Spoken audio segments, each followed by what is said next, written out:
Bien, estudiar el comportamiento de cualquier cuerpo en física amerita analizar las cantidades físicas que se pueden interpretar en un determinado movimiento. ¿Qué es una cantidad física? Una cantidad física es todo aquello que es susceptible de ser medido. Todo lo que yo pueda medir. ¿Qué puedo medir? Puedo medir, por ejemplo, el tiempo. Puedo medir la velocidad. Puedo medir la aceleración.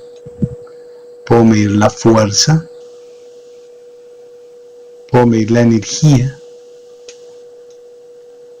Puedo medir la presión, el trabajo y muchas otras cosas más. Todo ello es una cantidad física. Deberá tener o especificarse más bien en una unidad, en términos de las cantidades físicas fundamentales, o una unidad patrón. Las cantidades físicas se clasifican a su vez en cantidades físicas de carácter vectorial. Todas estas cantidades que mencionamos se pueden clasificar como vectoriales o como cantidades físicas escalares, y tendrán una de las dos clasificaciones. Veamos qué es cada una de ellas. Las cantidades físicas de carácter escalar son todas aquellas cantidades físicas que, para ser definidas de manera correcta, solamente necesitan una magnitud, es decir, un tamaño, un número que la represente, y una unidad a la que estén asociadas. Por ejemplo, o son ejemplos de cantidades físicas de carácter escalar, el tiempo. Y para especificar el tiempo bastará un número, 20, y una unidad que lo represente, segundos. O 20 días, o 20 años. En la masa es una cantidad física de carácter escalar, pues para definirse necesita de un número, 100, y una unidad, kilogramos. Son ejemplos de cantidades físicas escalares, efectivamente, el tiempo, la masa, la energía, la presión, el volumen, la densidad, entre otras.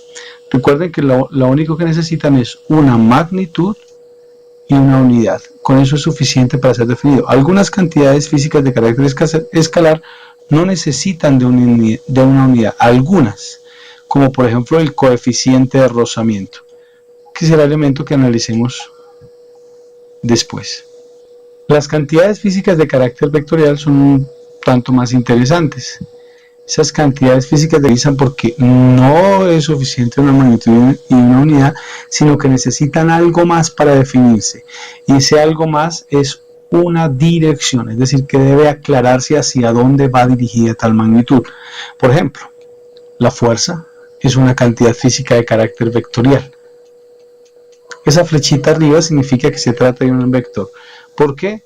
Porque no es suficiente hablar de la cantidad 20 newtons, por ejemplo, en el caso del sistema internacional la unidad de fuerza es en newtons, sino que tengo que especificar también hacia dónde se le ejerce fuerza. Por ejemplo, un bloque descansa sobre una superficie horizontal y se le ejerce una fuerza hacia la derecha, en este caso, de valor 20 newtons.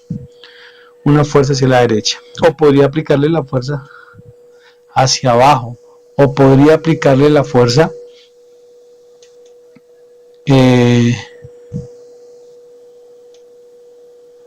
esa dirección. O podría aplicarle la fuerza en esta dirección. O hacia acá. O hacia allá la fuerza. En fin, podría aplicar en cualquier tipo de dirección. Lo cual especifica que para ser definida de manera correcta, entonces la fuerza necesita de una magnitud y de una dirección. Son ejemplos de cantidades físicas vectoriales: la velocidad, la aceleración, la fuerza, entre otras. ¿Cómo se representan las cantidades físicas de carácter vectorial? Para representar las cantidades físicas de carácter vectorial se utilizan unos símbolos o representaciones gráficas denominadas vectores. Entonces, toda cantidad física de carácter vectorial se representa por medio de un vector. ¿Qué es un vector? un vector es un segmento de recta orientado, es decir, es una flechita. Un segmento de recta orientado en el espacio indica hacia dónde se dirige o se aplica la cantidad física en cuestión, la cantidad física de carácter vectorial. Características que tiene un vector. Entonces, un vector se caracteriza porque tiene una magnitud, que es un tamaño y una unidad, y también tiene una dirección, especifica hacia dónde se dirige la cantidad física. Por ejemplo, hacia la derecha, hacia la izquierda, en fin. ¿Qué es la magnitud de un vector? La magnitud de un vector, también se le denomina módulo o norma de un vector, es la longitud o el tamaño del vector, es decir, qué tan largo es el vector.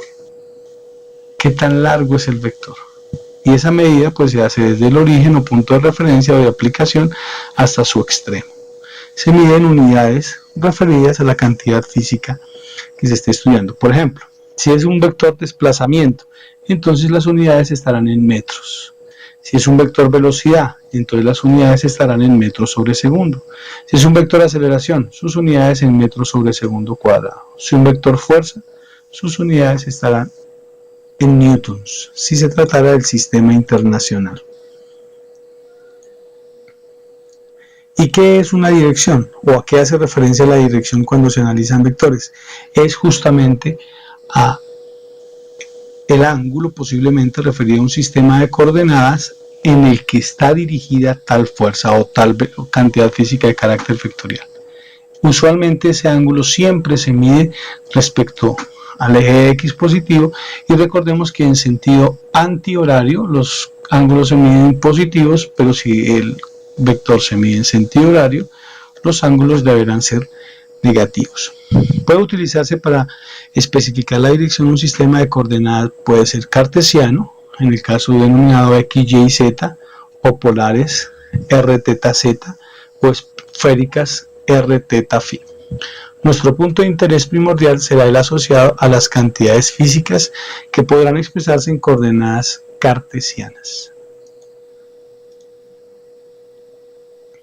Bien, las operaciones que existen entre vectores son suma, resta, producto punto y producto cruz. La división no está definida entre vectores. Para sumar y restar vectores existen dos métodos fundamentales. Uno de ellos es el método gráfico y el otro es el método analítico. El método para suma gráfico es muy sencillo. Consiste en unir los vectores siguiendo el método denominado de colas y puntas. ¿Qué significa? Que si yo tengo el vector A, por ejemplo, y este es el vector B, puedo colocar la cola del primer vector en la punta del último, vector C, vector D, vector E, vector F, vector G, y el resultado será unir la cola del primer vector con la punta del último vector. Y listo, de esa manera se consigue o se utiliza el método denominado método gráfico. Desde luego este método gráfico tendrá dificultades asociadas a la longitud del vector o la magnitud del vector y a su dirección, pues hay una buena cantidad de errores que podrían cometerse en ese análisis. Miremos un ejemplo. Sean los vectores A y B que se muestran en la siguiente figura. Encuentra el vector A más B, desde luego de manera gráfica. A ese vector lo vamos a denominar el vector S. Vamos a conseguir el vector S. El vector S es el resultado de unir el vector A más el vector B. Bueno, lo que tenemos que hacer es tomar el vector B y llevarlo hasta la punta, la cola del vector B, en la punta del vector A, sin cambiarle ni su magnitud ni su dirección. Y el resultado será unir la cola del vector A con la punta del vector B, donde este termine quedando. Miremoslo un poco mejor, un poco más detallado. Si este es el vector A, entonces lo que hacemos es tomar el vector A y moverlos. Son vectores móviles, es decir, que se pueden desplazar en el espacio sin cambiarle ni su magnitud ni su dirección. Tomamos el vector B, lo llevamos de tal manera que la cola del vector B coincida con la punta del vector A. Y él, sin cambiar ni su magnitud ni su dirección, vuelvo a aclarar, y el resultado es unir la cola del primer vector con la punta del último vector. A ese vector, que es el vector S, se le conoce como el vector suma, A más B.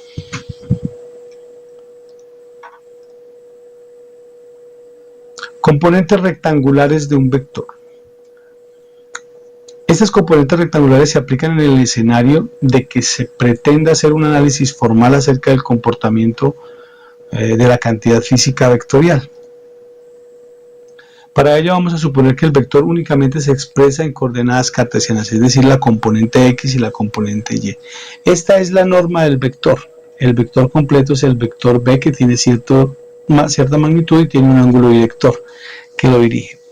Ese vector se puede proyectar, es decir, si yo lo miro desde muy arriba yo únicamente veo la flecha horizontal, pero si lo miro desde muy a la derecha, únicamente veo la flecha vertical.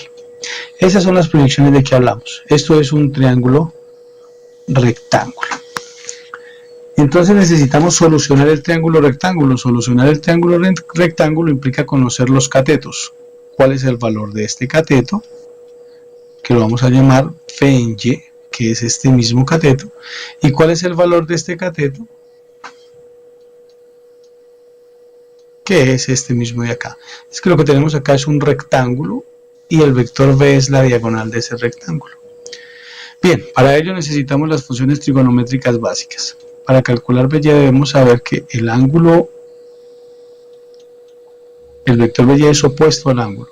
Por tanto, la función seno de teta nos funciona. Es igual al cateto opuesto sobre la hipotenusa.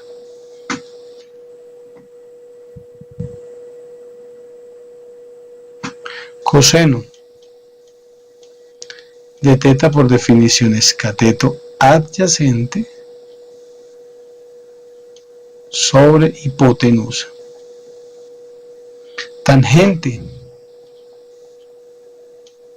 es cateto de teta, es cateto opuesto sobre cateto adyacente. Y con esas van a ser suficientes. Bien, nosotros necesitamos calcular este cateto. Ese cateto, como les decía, es el opuesto al ángulo, por tanto la función que los relaciona a la hipotenusa y al cateto opuesto es la función seno. Por tanto, podemos escribir que el seno de teta es igual a BY sobre B, donde B es la magnitud del vector. Estas lineecitas que están al lado y lado hacen referencia a la magnitud del vector. Si despejamos de esta ecuación BY, tenemos que BY es igual a B por el seno del ángulo teta. Y esa será una de nuestras expresiones para calcular en este caso este cateto. El cateto que va en Y.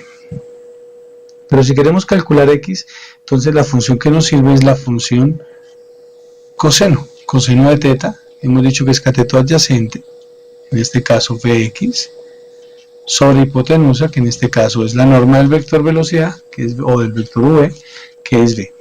Lo cual nos lleva a que Vx es igual a v por el coseno del ángulo. Y con esas dos funciones, Vx igual a v por el coseno del ángulo y Vy igual a v por el seno del ángulo, perfectamente se pueden hallar las componentes rectangulares de cada uno de los vectores, tantos como existan.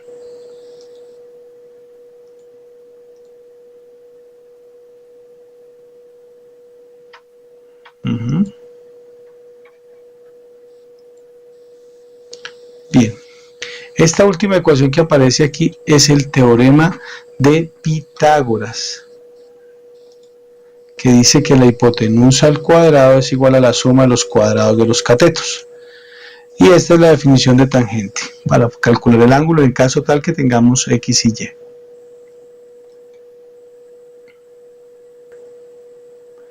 suma y resta de vectores por método analítico, es decir, lo vamos a hacer en términos numéricos. Para ello vamos a suponer tres vectores. El vector A, que tiene valor de 3 unidades y un ángulo de 37 grados con el eje X, desde luego, son los que se miden los ángulos. El vector B, 2 unidades y un ángulo de 180 grados con el eje X, 180 medidos desde acá, 180 grados. Y vector C, 1 unidad y un ángulo de 270 grados respecto al eje X. Bien, sumarlos entonces implica hacer el análisis de las componentes rectangulares. Con el vector C no tengo problema, pues no tiene componente en X. Es decir que CX debe ser 0. Y con el vector V no tengo problema, pues no tiene componente en Y. Es decir que V en Y deberá darme 0. Desde luego eso también tiene que salirme de las expresiones matemáticas. En cambio el vector A tendrá componentes el vector A en X y en Y.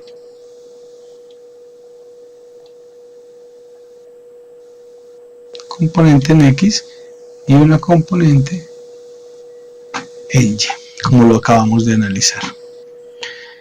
Eso nos implica entonces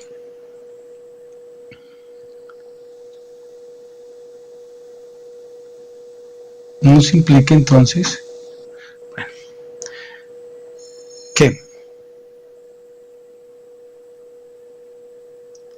AX es igual a A por el coseno de 37 grados. AY es igual a A por el seno de 37 grados. BX es igual a B por el coseno de 180 grados. Y BY es igual a B por el seno de 180 grados. CX es igual a C por el coseno de 270 grados. CY igual a C por el seno de 270 grados. Bien, eso lo podemos hacer con la calculadora. Entonces nos queda, para el caso de A, AX igual a 3 por el coseno de 37 grados. Y el coseno de 37 grados es 0,8. Por tanto nos da 2.4.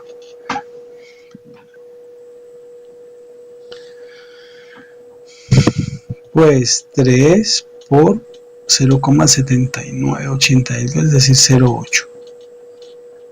2.4. 2.4. Mientras que AY es igual a 3 por el seno de 37 grados. Es decir que AY es igual a 3 por 0.6, que es el seno de 37 grados. AY da 1.8.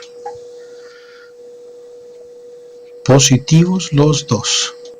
Para el caso de B, B es igual, P en X es igual a B por el coseno del ángulo. Eso es, BX es igual a B, que es 2, por el coseno de 180 grados. Coseno de 180 grados es igual a menos 1. Por 2 igual a menos 2. Y BY, dijimos que nos debería dar 0. Es igual a B por el seno del ángulo. Es decir que BY es igual a 2 por el seno de 180 grados, que es 0. Velocidad en Y, componente del vector en Y es igual a 2 por 0. P en Y es igual a 0 unidades. menos 2 y 0. Para el caso de C en X será C por el coseno del ángulo, es decir que Cx es igual a C, que es una unidad, por el coseno de 270 grados, que es 0. Por tanto, Cx es igual a 1 por 0, igual a 0. Cx0. Y Cy será igual a C por el seno de 270 grados. Cy es igual a C, que es 1, por el seno de 270 grados, que es menos 1. Cy es igual a 1 por menos 1. Cy es igual a menos 1. Tenemos entonces que AX vale 2,4 unidades, PX menos 2 y CX0. Por tanto, el vector resultante en X será la suma de estos tres componentes. 2,4 menos 2, es decir, 0,4 unidades. Y el componente del vector resultante en Y será igual a la suma de estas tres cantidades o componentes en Y. 1.8 menos 1, 0.8 unidades. Tenemos RY, que nos dio 0.8 unidades, va dirigido verticalmente, y RX, que nos dio 0.4 unidades, que va dirigido horizontalmente. Y ahora tenemos que conseguir cuánto vale R, cuál es la longitud del vector R. Para conseguir la longitud del vector R, bastará aplicar el teorema de Pitágoras. R es igual a la raíz cuadrada de la componente del vector en X elevado al cuadrado más la componente del vector en Y elevado al cuadrado. Es decir que R es igual a la raíz cuadrada de 0,8 unidades elevado al cuadrado más 0,4 unidades elevado al cuadrado. Eso nos da que R es igual a la raíz cuadrada de 0,64 unidades al cuadrado más 0,16 unidades al cuadrado. R es igual entonces a la raíz cuadrada de 0,80 unidades cuadradas. Es decir que R tiene por valor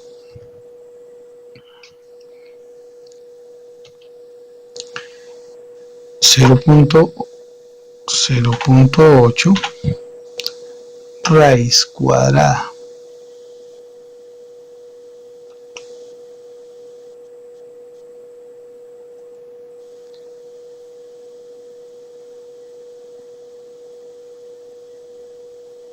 $0,89.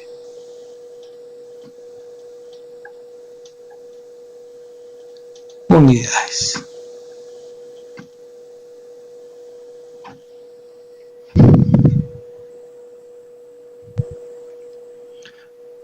Faltará la dirección, es decir, el ángulo de elevación medido siempre respecto al eje X. Ese ángulo entonces aplicamos la función tangente. Tangente por definición es cateto opuesto. Tangente es cateto opuesto sobre cateto adyacente. Es decir que θ es igual a tangente a la menos 1 o arco tangente de R en Y sobre R en X. Eso es que θ es igual a tangente a la menos 1 de 0,8 sobre 0,4. θ entonces nos da 63.43 grados. Y estará resuelto entonces nuestro ejercicio respecto a descomposición rectangular o la suma o resta de vectores de carácter o de manera formal.